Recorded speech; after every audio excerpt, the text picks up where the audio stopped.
In this episode of Everything Compliance, we have the quartet of Jonathan Armstrong, Jonathan Marks, Jay Rosen, and Matt Kelly.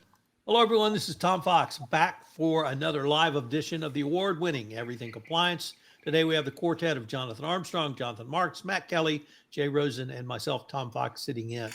So, gentlemen, we're going to go east to west. We're going to start with our friend across the pond, Jonathan Armstrong. And what can you tell us about the compliance of wearing seatbelts while giving press conferences in the backseat of your limo? It's simply enough that I can tell you not to do that. Prime Minister Sunak, if you're listening, another compliance failure. But perhaps more relevantly to our audience today, I'm going to talk a little bit about the NIS2 directive. So what's the NIS2 directive, you might ask? In simple terms, it's the second directive after NIS1, but you probably need to know a bit more than that. The NIS directives, because we now have two, deal with cybersecurity, information security in the EU. NIS1 was passed in 2016, and they're basically pieces of legislation that sort of sit alongside GDPR, but look at slightly different things. They're about the security of national infrastructure, which may or may not involve data breaches. So, for example, if the pumping station in your town gets knocked out by a cyber attack, then that's likely to be reportable under the NIS regime, but not necessarily under GDPR, because the pumping station might not have personal data there. So a lot of this is about looking at infrastructure. And in some respects, there are already plans to NIS, but part of the update to NIS is about a response to COVID and the many attacks that we saw on critical national infrastructure during COVID, particularly on pharmaceutical businesses, health businesses, where it was thought that they had the magic formula for vaccines, etc., etc. And I know that was huge. I know some people who work in this space that were working flat out at that time. NIS1, as I say, has been around for a while. It's imposed additional reporting obligations in various sectors. And as I say, it's about the wider information security piece, not just data breaches. There are reporting obligations like under GDPR, but there's been a perceived lack of enforcement, a perceived lack of consistency across the EU. By the way, the UK still has a NIS regime. It won't do NIS2 in the same form, but the UK will broadly follow these EU developments here. And the reporting obligations are many and varied. So if you're an airline, for example, then you have to report to your airline regulator, I guess the equivalent of the Federal Aviation Administration under the NIS regime. As I say, you might also have to report to the data regulator under GDPR at the same time. And always a delicate balance to make, because the NIS reporting deadline is tougher. You've got to make your initial report in 24 hours, follow-up report in 72 hours, which obviously matches GDPR. So perhaps the main difference, NIS2 versus NIS1, is the extension of the number of sectors that are covered. And there's some exact details of this on the Cordery website. But basically, it's going to be things like healthcare, digital service providers, wastewater providers, some type of product manufacturers, postal and courier services. That's in addition to the sectors that were in NIS1. So that's things like energy, transport, air transportation, banking and financial services, pharma, clean water, wastewater's in NIS2, clean water in NIS1, other forms of digital infrastructure, some food provisions, vaccines, things like that. So a pretty comprehensive list. And we've obviously extended the definition of what national infrastructure is. And I think that's probably realistic, isn't it? Things that weren't super essential to us in 2016, so some forms of data distribution, are more critical to us in 2023 than they were in 2016. So in some respects, NIS2 versus NIS1 is a sign of how the world has become even more dependent on technology, and how nation states and other attackers are determined to try and effectively resort to warfare by unfair means. And in response to Matt's question, the reporting obligation is generally to the regulator that regulates your industry. So if you're an airline, you're reporting to the airline regulator. If you're a regulated water provider, then you're reporting to the water regulator, etc., etc. And the exact reporting lines are left to each country within the EU. This isn't prescribed by Brussels at an EU level.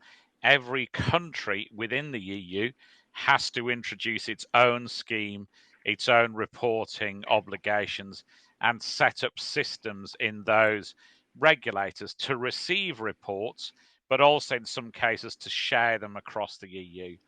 The original plan for NIST, the original version, was to have a central reporting hub based in Greece, where all vulnerabilities would be reported to this one hub. I happen to be involved in the consultation exercise for NIST 1. One of the points that I and many others said is putting all of Europe's vulnerabilities into one box and trusting it to one underfunded organization in Greece is not a great idea. Because if I'm a nation state actor, instead of having to compromise, for example, 400 different entities to find vulnerabilities, I only have to get one prize box. And thankfully, those representations were listened to. So NIS is different. As I say, it does have these reporting requirements to different regulators in different places. Those regulators will assess how severe the incident is. And if it looks like an attack on Europe as a whole, then they'll share data with equivalent regulators in other countries as well. The obligations include on your supply chain. So if you're a food production business, for example, you're going to have to look at NIST reports throughout the supply chain. So again, a recognition that supply chain's critical to security and to safe operations for many businesses. It, as I say, includes reporting obligations within 24 hours. And there are fines which work a little bit like the GDPR fining regime. 2% of global annual revenue is the fine. And obviously, you can be fined under the NIST regime and under the GDPR regime for the same breach. So the idea is that in some circumstances, two regulators in parallel will investigate and they'll fine for different things. Theoretically, you could be up to 6, 7, 8% of revenue by the time you've had different regimes in place, like the EU regime versus the UK regime, etc., etc. So it's a directive, not a regulation. We could have a whole podcast on why that's a different thing, but it's not like GDPR, where it's a uniform law that is theoretically enforced the same across the EU. It's a direction to national governments to make a law that looks like this. They can add stuff to it as well, and many countries will. So expect to see fairly granular obligations on things like minimum security standards, which corporations will have to comply with. Countries have until 17th of October 2024 to produce their law, so to get it through their domestic parliaments, and the provisions must be in a month after that. So the legislation itself, as I say, fall 2024, there's various obscure constitutional arguments on how some of the provisions could be regarded as in force now. Obviously, NIS 1 is already in law, and so some of these data breaches can be prosecuted under NIS 1, and we're likely to see more concentration on NIS 1 now that the process of putting a NIS 2 has gone through. I suppose in some respects, nothing to do immediately for corporations except get ready, and they'll need to prepare, and they'll need to look at things like getting the right processes in place, rehearsing to make sure that they can do reports within 24 hours, making sure that their supply chain is connected, and doing training both for their own operations and for the supply chain on the need to identify issues quickly and possibly report. That's it in a nutshell. Jonathan Marks, you have a question for Jonathan Armstrong? Yeah, Jonathan, I'm just wondering, the NIST framework is just that. It's a framework, correct? And then I guess part two of this is that if it's really a guide for, it doesn't really address controls. So what would you recommend for somebody out there that's trying to follow the NIST framework as its guide? And then what complements that? Yeah, good question, Jonathan. Maybe the first thing is to revolve some confusion. We're talking here about NIS, NIS, which is similar but not the same as NIST, NIST, i.e. the US cybersecurity rules. It's unfortunate that they've both got similar names. And whereas NIS can in some respects be prescriptive, you're right that NIS tends not to be. So the EU NIS isn't as prescriptive as US NIST can be. And I suppose it's similar in some respects to GDPR. Businesses have to take appropriate technical and organizational measures. I'm simplifying. And they have to do what they can to prevent attacks. In many cases, they're going to rely on advice from their own sector regulators. For example, if I'm in aviation, there in the UK, the Civil Aviation Authority, for example, have done some great work with some really well-known, competent individuals to get out to the airline sector and say, this is what risk looks like, and this is what we expect you to do to prevent it. So it's left to industry regulators to do that. This is what we expect of you piece. In addition, you'd be expected to follow guidance given by certs as part of the EU cybersecurity regime. Each country has an incident response team which will give guidance and advice as well.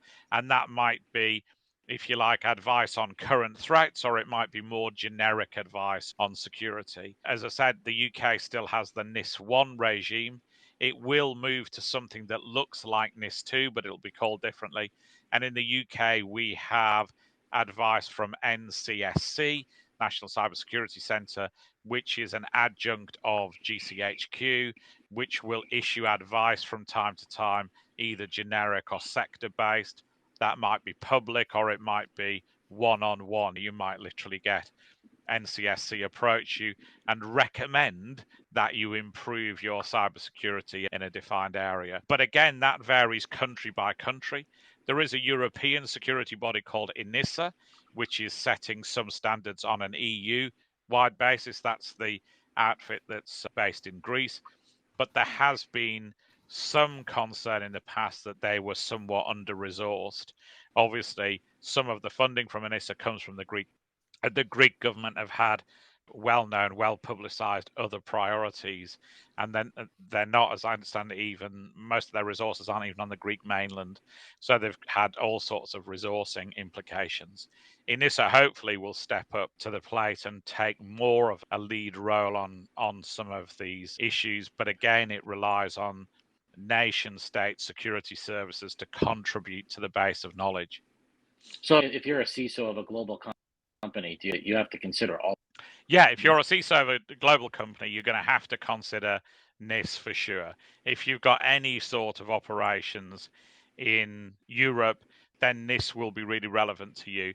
And it could be that what NIS expects of you is very similar to what you're doing under NIS. US rules could be that there's a very close comparison. It's very likely that's the case. But even if the standards are the same, you should still rehearse reporting under NIS, because the 24-hour timeline is more aggressive than you'd commonly see in other jurisdictions. Trust me, I've been in the room when you're trying to make those decisions.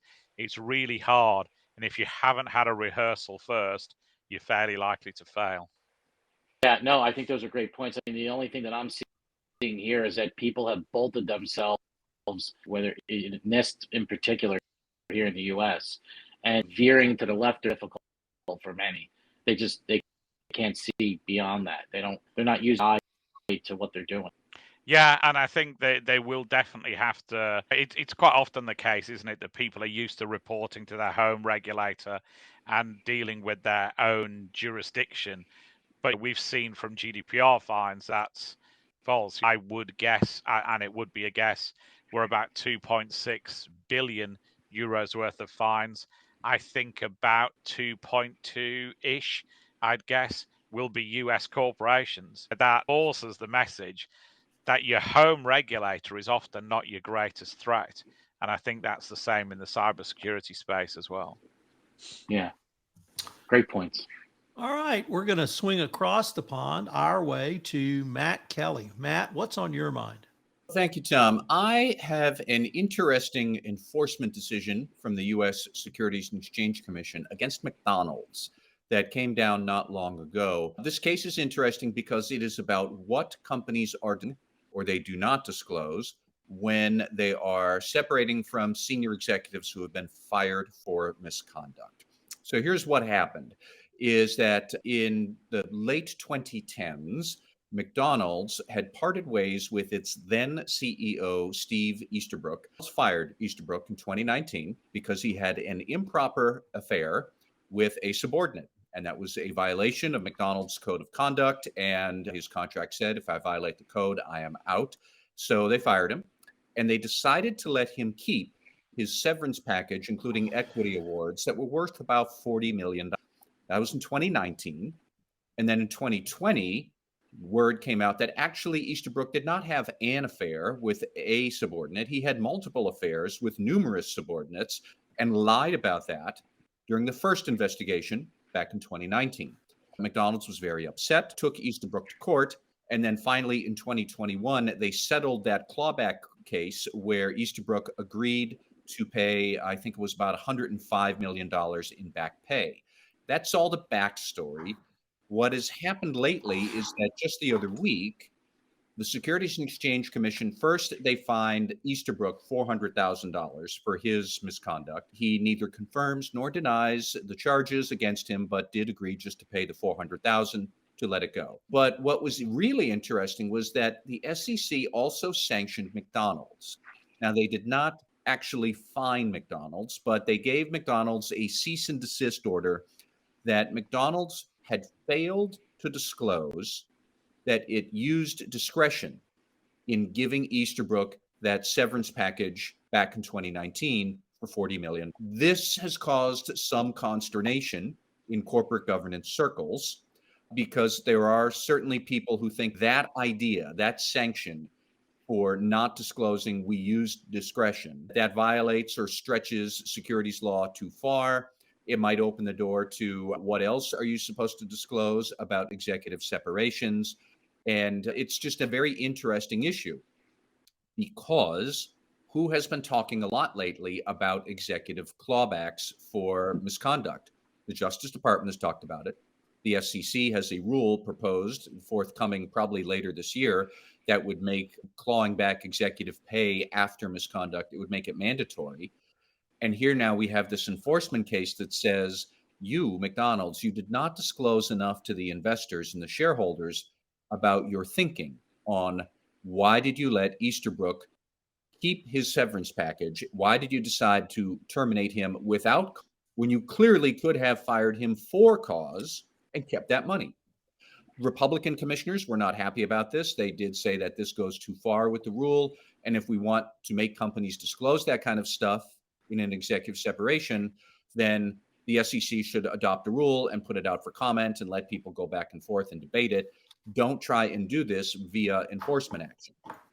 On the other hand, the SEC Enforcement Division did point out that under current rules, you are supposed to disclose all factors that went into the board's thinking about a material change in the amount of compensation that fired executive would get. And certainly that's with or without cause. You could fire them with cause, keep everything and set his pay to zero. That is material change. I think this is interesting because really what we're getting at here is use of discretion. That's the phrase the SEC uses.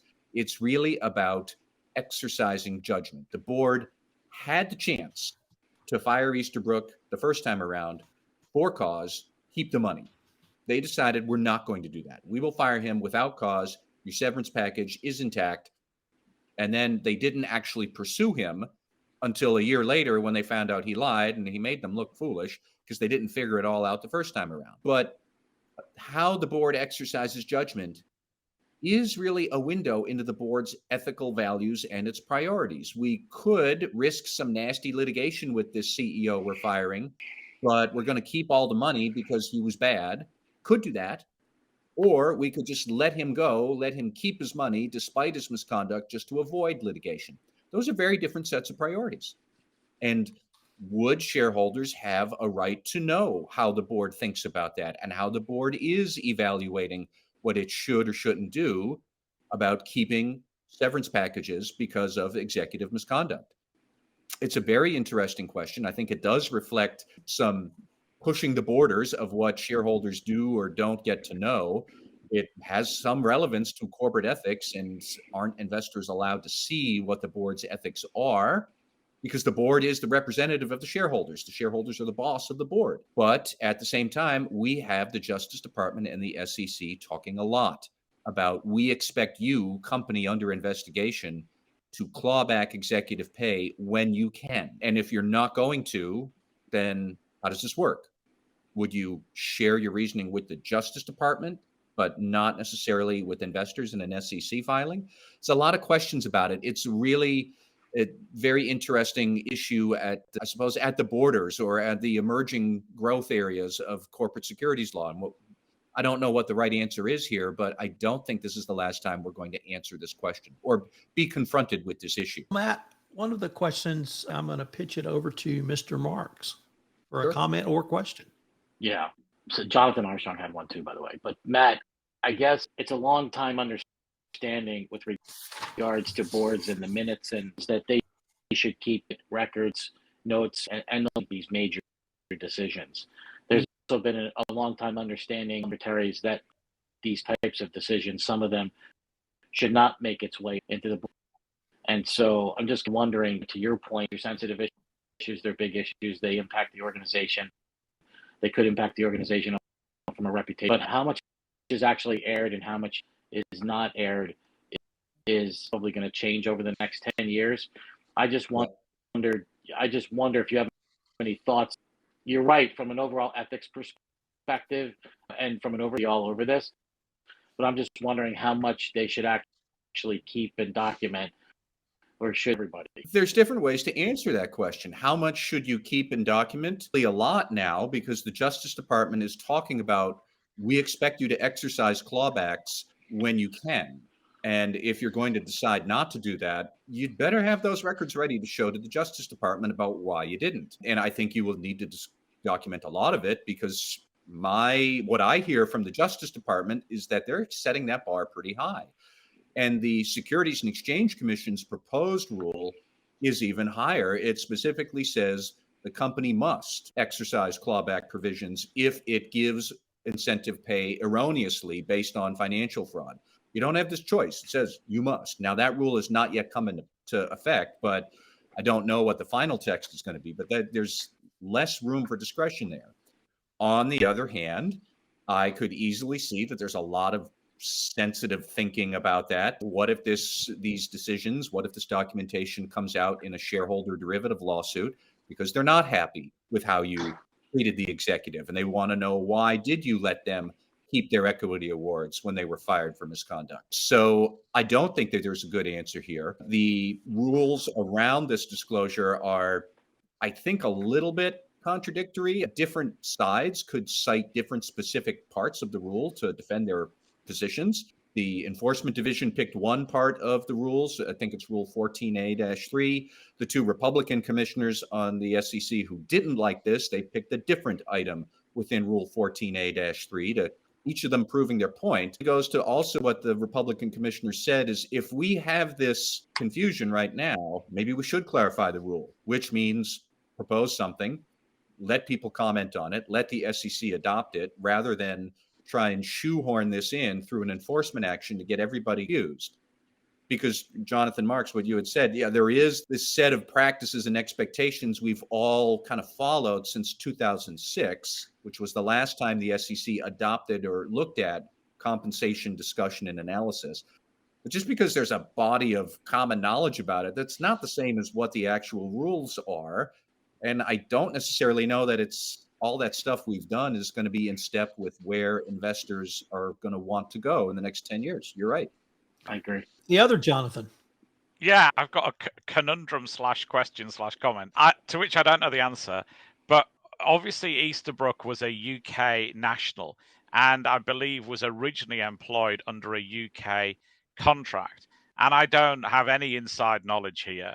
But I'm just wondering if that was part of the thinking at the board. A lot of US executives perceive that it is much harder to do an investigation for misconduct, particularly sexual misconduct, into somebody who has GDPR rights. And obviously, McDonald's had already had a warning from CNIL maybe 10 years ago from the French data privacy regulator to not look at workplace affairs, etc., when it was looking at whistleblowing investigations. And I'm just wondering if somebody was a little bit too risk averse in terms of the investigation and thought paying gets rid of a lot of pain, including the pain of getting to the bottom of what went on. And maybe this case is a warning sign that sometimes you've got to open up Pandora's box and look at what's inside rather than just think of how much money you can pay so that you don't have to turn the key. I think that's an excellent point, and it gets to one argument or one choice that the McDonald's board would have. You could get rid of Easterbrook, let him keep his equity pay, not pursue it, even though they could have kept all of that, because you don't necessarily want to open this messy Pandora's box. But that is a reflection of the board's priorities and thinking. A very different one would have been, you had an affair, you violated the code of conduct, that's enough for us to dock your severance package. Full stop. Even before we get into all the other affairs he did have that he hadn't disclosed and he lied to the board and all of that, even if you never get to that, they had the power to say, you violated the terms of the deal. We're going to keep your severance package. There's the door. Would he then have sued? Would that have created a big mess? It might have. It might also have been the case that Easterbrook would say, whew, man, they didn't find out about everything else. I'm not going to sue them anyways, because that would be such a big mess. We have no idea how these other counterfactuals would play out in parallel universes. But it points to this awkward truth that use of discretion really is about exercising judgment, and you exercise judgment based on what your priorities and your values are. How much do investors have to know what those values and priorities really are in practice? That's the question. I just have one last comment. Hindsight is a one. That's all I'm going to say. True. With that, we're just going to move directly to you, Mr. Marks. And I'm going to introduce this a little bit by saying 10 to 15 years ago, you began to develop a new interpretation of the fraud triangle, which you call the Fraud Pentagon, and you added a couple of wings to it.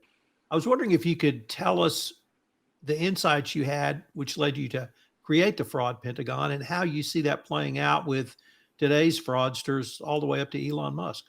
Ooh, corporate culture, which often focuses on an individual status as demonstrated by wealth and fame, again, drives employees to seek larger payouts and more recognition. And that could be incentives, as we all know, can be one of the major enemies to a strong control environment.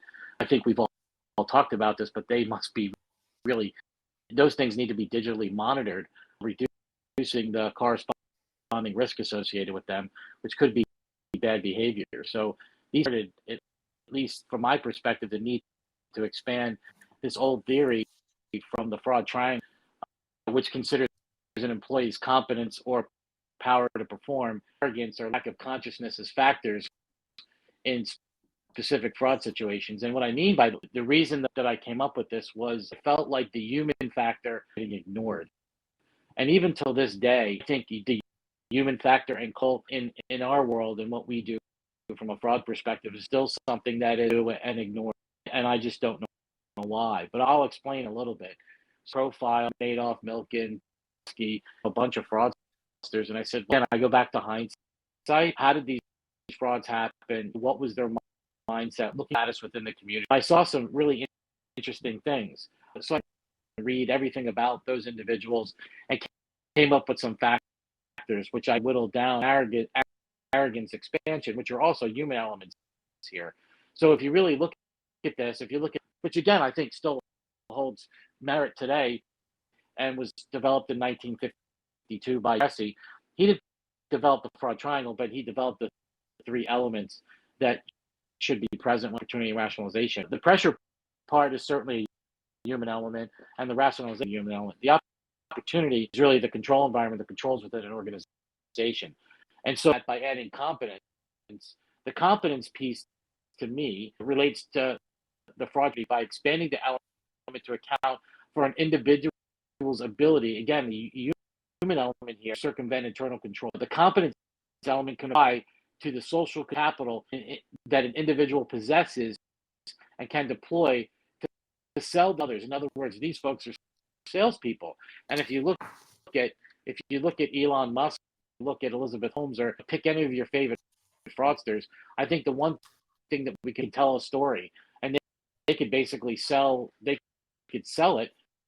to anyone, or bully them into misbehaving or overlooking this improper conduct. They had, remember Richard Fold, his nickname was the Gorilla. He's one of the other individuals that I looked at, people into doing things because he could. And that's where the competence, but competence can also include perceived competence, which really applies when an individual, and again, from an overall fraud perspective, you have to understand that the fraud, we'll call it fraud triangle as originally laid out, opportunity rationalization, which a lot of people don't understand. One is the behavior, one is the perpetrator, and the other one is the actual behavior, concealment strategy, and the conversion. And so that concealment piece becomes big. So an individual conceal a situation to avoid being viewed as incompetent, or that when something goes wrong is really a big deal. So competence really goes around to that whole selling feature. Arrogance is really a person is really hubris or greed, or just the internal controls just don't apply to me, or policies and procedures just don't apply to me. You look at these five elements: pressure, opportunity, rationalization, competence, and arrogance. If they are really understand them, or that human element, when you're dealing with individuals that are key within an organization, it could really lead to disaster. But those same elements that I talked about, competence, having competence, being able to sell, they're all elements of individuals. And so I think there's a fine balance here, and that's where I think the monitoring, and that's why I say if they could really lead to issues with folks. But I think the whole concept goes back to really looking at the human element behind this, and that's really what got me charged up to expand on all that. One of the highlights in my professional career was sent me a note one day, and he says, "I actually think I get the fraud triangle now." I'm like, "That's great. I'm glad somebody does." Jonathan, I have a question or comment. By adding this human element, it occurs to me that this either gives you an opportunity as an organization to look into the background of the proposed executive, senior executive, or hire you're going to make, or looking at it another way, it mandates that a company do a really deep dive due diligence into such a person's background if they're a significant hire for a company. Do you see this element as giving companies not so much ammunition to hire, not hire, fire, or not fire, but really to be able to protect themselves by looking into the background of a proposed executive? I think they should look into a background of a proposed executive regardless, but human. And I think Matt talked about judgment before, understanding how they come from, what their environment is. I think that's ultra critical, because again, I think you have to monitor an individual's behavior. Again, if they're left on show, what's going to happen? Let's just face the facts. Most of the time, things are okay, but you have times when these are not. Again, hindsight being 2020, you go, there were signs we basically ignored from the very beginning. To your point, Tom. And those are executives or people that came in from other places that have their own, maybe some cultural influences. Again, I'm not profiling, I'm not stereotyping anyone, but culture does play a huge. How business is done in certain parts of the world may not be acceptable in other parts. You may not be acceptable at all, to be quite candid with you. And so I think it's really critical for those types of hires to not only understand, yes, okay, someone has a clean background, it's fine, they don't have anything out there. But I think more importantly, it's really imperative for how this person thinks, how this person acts or in an environment. And sometimes you put walls up or gates up in order to protect, but you also do that to protect the organization as well. There may be a lot of good in this, and like I said, I think most people are generally good, but at the end of the day, it's the ones that aren't that we all say, hey, there were signs here, and we just ignored them. Oh, we're going to go all the way across the country now to Jay Rosen. Jay, there's been a lot of talk over the past few months about an effective compliance program, but I ask you to take a look at, can a compliance program be good enough? So with that intro, what did you find out? Tom, I think that's a great question for us to consider. And with it being January and the month of resolutions, what I'm going to talk about are some selections from an article written by Alex Partners, Rich Kando, Sean Dowd, and Robert Coffey, and it recently appeared in the Harvard Law Forum on Corporate Governance. Business leaders of companies operating outside of the financial services industry are more frequently asking their legal and compliance department a variation of the following question: is our company's compliance program good enough? It seems like a simple enough question, but unfortunately it has a very complicated answer, and there's no one-size-fits-all approach.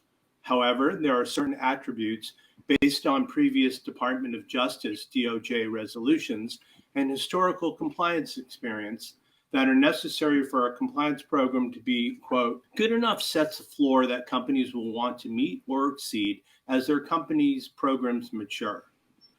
Last year in September, Deputy Attorney General Lisa Monaco spoke out about, among other things, weaknesses in the compliance culture in companies with historical criminal enforcement actions. The DOJ also released a memorandum with the subject line of further revisions to corporate criminal enforcement policies following discussions with Corporate Crime Advisory Group. That's a mouthful. Let's just call it the Monaco memo. Certain items covered in this memo may be beyond the current control of your company and its compliance department, but other aspects in combination with DOJ compliance guidance issued in June 2020 provide a roadmap for a corporate compliance program to reach the good enough status. So how can you enhance your compliance program to be good enough? Before answering what is good enough, let's take a look at the difference between good enough and being simply great. At compliance, from past DOJ settlements, the difference between good enough and great is expensive and turns primarily on two measurable items. Number one, the depth and frequency of compliance processes, and two, the risk management culture of your company. Good enough as a goal may be better than great for many companies because the goal of achieving a great program can possibly stifle realistic progress due to the pursuit of perfection. Said another way, perfection should not be the enemy of the good enough. First, one point may be to the development of complex technology and deployment of digitalization initiatives as the hallmark of a successful program. However, this approach shows a misunderstanding of the key components that need to be in place before the benefits of machine learning, predictive analytics, and increased digitization can be realized for a great compliance program. Secondly, an appropriate risk management culture can provide a safety net for a company that may have an evolving compliance program. Creating an effective risk management culture where employees are held to clear behavioral expectations and are encouraged to raise issues and concerns with the course of their work can help to bring to light compliance failures of misconduct before they become larger headaches. If issues are identified which require disclosure to the DOJ, it positions the company to potentially benefit, as the Monaco memo specifically states that, absent the presence of aggregating factors, the department will not seek a guilty plea where a corporation has voluntarily self-disclosed, fully cooperated, and timely appropriated remediated the criminal conduct. Let's try So, using Jay, DOJ compliance guidance from June 2020 as a framework to design a compliance program that would be rated as good enough. So how do we design a compliance program? The first question posed by the DOJ is, the corporation's compliance program, how well designed is it? Leaders must first focus on establishing basic key program components, and this requires the understanding of the risk posed to the organizations and associated with their employees, stakeholders, and activities. For a compliance program to be good enough, it must be risk-based. A risk assessment allows the company to provide evidence to support its risk-based decisions. Companies must also have documented policies and procedures. For companies with less mature programs that have not experienced a specific compliance-related event, we recommend that those policies and procedures be documented at a high level, including those related to third-party risk management and pre- and post-acquisition due diligence. Of course, there should be statements about what's required of employees and stakeholders, but the operational processes may evolve over time, and the documentation should allow for flexibility until process becomes more mature. Companies of any significant size with good enough compliance programs have mechanisms in place that allow employees to report concerns confidentiality or anonymously. Companies with evolving compliance programs also usually conduct an annual compliance training for all employees. Many companies use this annual training to promote the ability of employees to use a confidential reporting mechanism to report concerns. As compliance programs mature, additional role-based training may be necessary. Okay, so now we'll look at compliance resourcing and culture. The second question posed by the DOJ is the program being applied earnestly and in good faith? In other words, is the program adequately resourced and empowered to function? To address this question, leaders must focus on demonstrating a commitment to a culture of compliance, including aligning employee incentives such as compensation, bonuses, and other non-financial initiatives with good behavior. Additionally, this is specifically referenced in the Monaco memo, where it states, corporations can help to deter criminal activity if they reward compliant behavior and penalize individuals who engage in misconduct. Certain systems that clearly and effectively impose financial penalties for misconduct can incentivize compliance conduct and deter risky behavior. Companies with a good enough culture of compliance will develop evidence of how the culture is promoted. This includes not only disseminating messaging about importance of compliance, but also demonstrating that appropriate behaviors are expected of all employees. Companies with evolving compliance programs should continue to evaluate the budgetary needs of the compliance function and consider if the compliance program has the adequate stature and authority within the organization. And number three, here's the final question posed by the DOJ. Does the corporation's compliance work in practice? To address this question, companies with a good enough compliance program know that this program will have to continue to evolve with the business and mature over time. This generally occurs through risks analysis, testing of relevant controls, and investing and responding to investigative matters. An annual risk assessment is a key attribute of strong compliance. It serves as a reminder for the compliance and business teams to take stock of any changes in the business and conduct risk-based testing of controls to understand whether important controls are working effectively. Companies should continue to evaluate their program as an organization can learn from past events and enter new markets and expand their employee footprint. Leaders should also focus on a timely and thorough investigation of any allegations or suspicions of misconduct by the company of its employees. The company should conduct a root cause analysis of the incident and appropriately remediate the issues in a timely manner. So in conclusion, the DOJ compliance guidance from June of 2020 provides some flexibility for the enhancement of a compliance risk management program.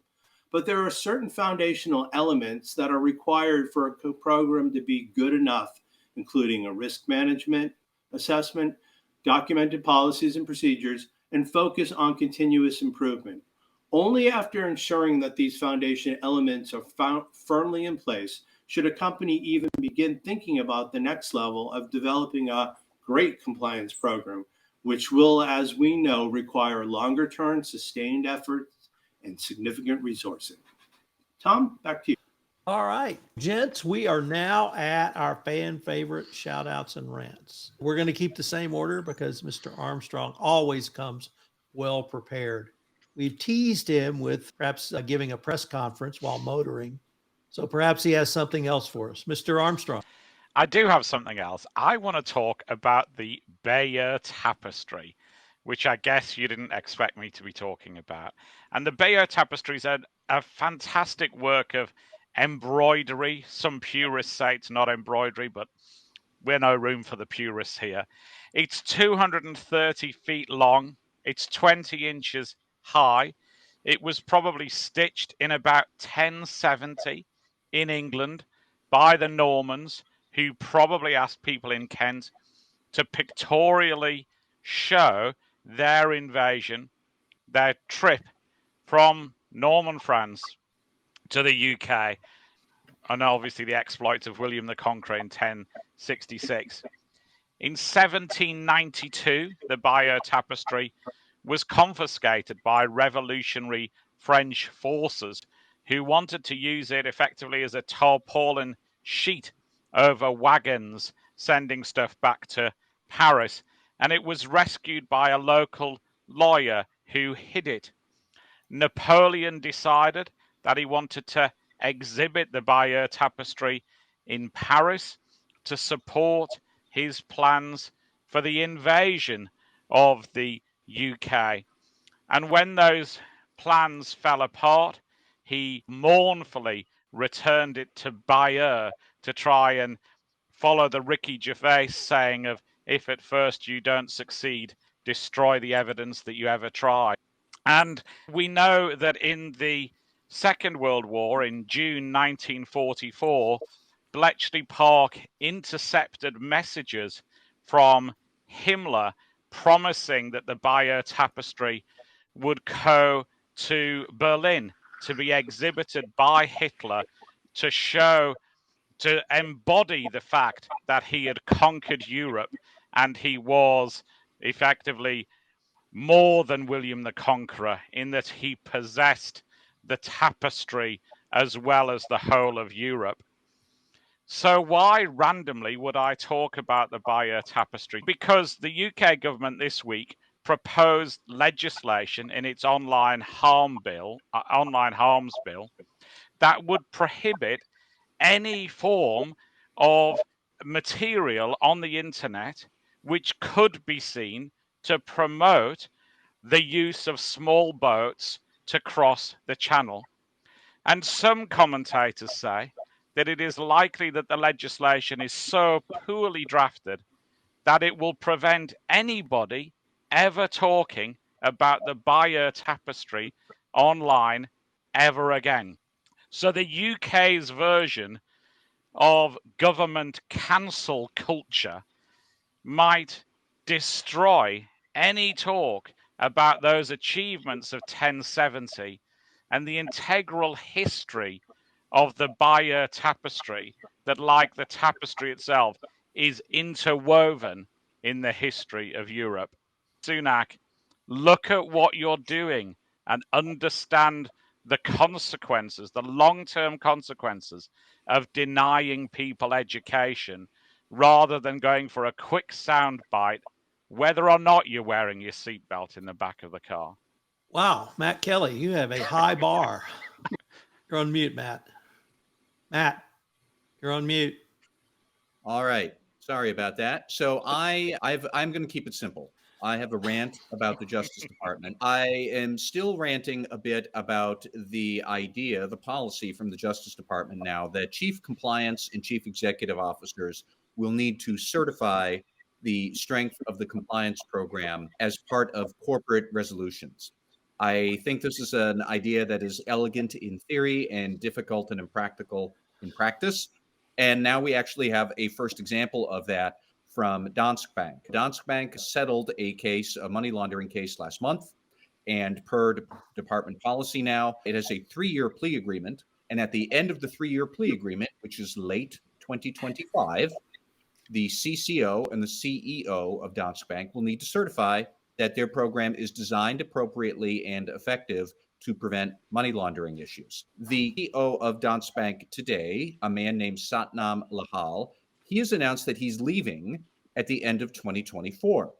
Now, for the record, I don't know Mr. Lahal. I've never met him. I hear good things that he has been with the bank since 2019. He's been CCO since 2021, has played a strong role in building up Danske Bank's program to this date. However, if he leaves at the end of 2024, who certifies the strength of the program in 2025? And I asked the Justice Department this, and now finally they have gotten back to me this morning that they said that their expectation is that the current CEO at the time will be the person who signs that certification at the end of a 3-year DPA or a plea agreement or probation period or whatnot. And this is my rant, is that yet again, I don't see how this really is a comfortable idea in practice. So the next CCO at Danske Bank is going to certify the strength of a program that he or she did not design. How do you get to review that program before you agree to take the job? What if the bank or any employer in this position tells the candidate, no, we're not going to let you do that. Our program's our program. What happens if you decide you want to revamp it all after you start the job? Do you get to do that? Do you go back to the Justice Department and say, the program we had originally signed when we settled this at the beginning of the agreement, we're changing all that up now, and we're going to certify to something else in the end of the DPA? There are plenty of questions here that remain unanswered, very practical.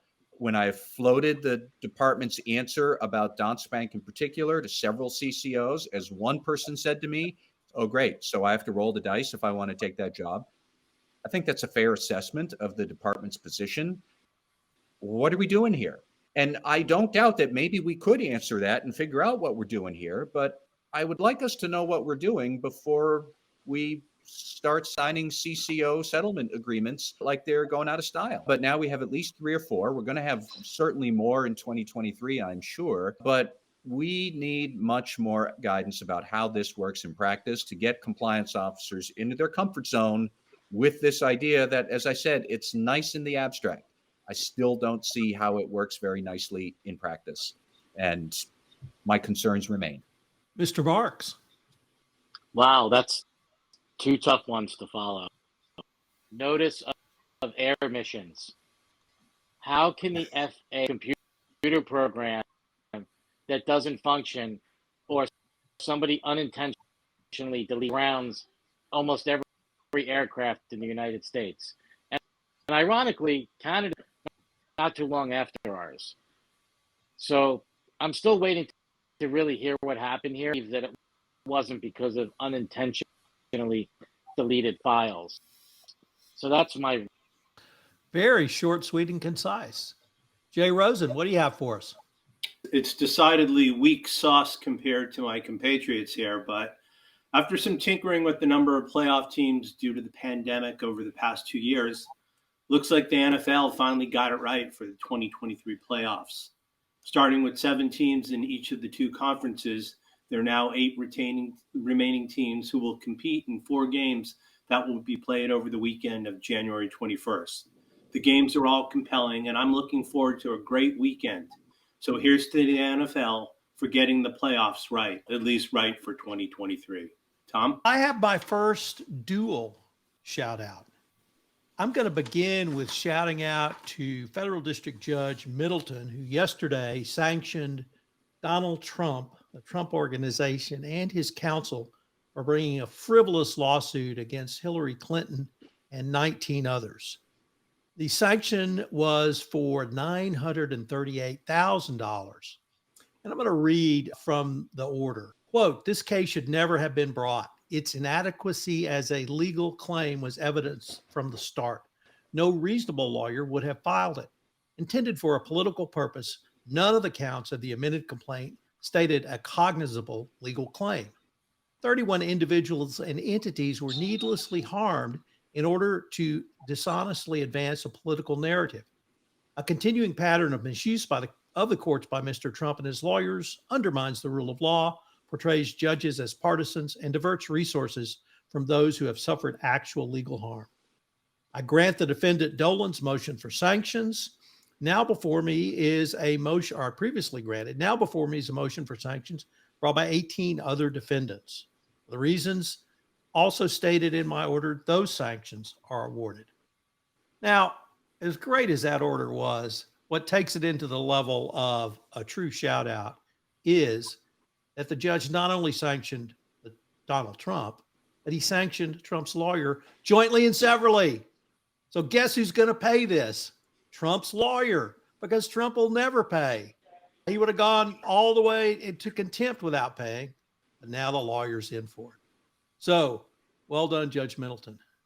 But I have to give a second shout out to David Crosby, founding member of Crosby, Stills, Nash and Young, member of the Byrds, one of the great musicians from the 60s and 70s rock and roll era, and for his signature song, I Almost Cut My Hair, with the signature line, "Let your freak flag fly." Goodbye, David Crosby.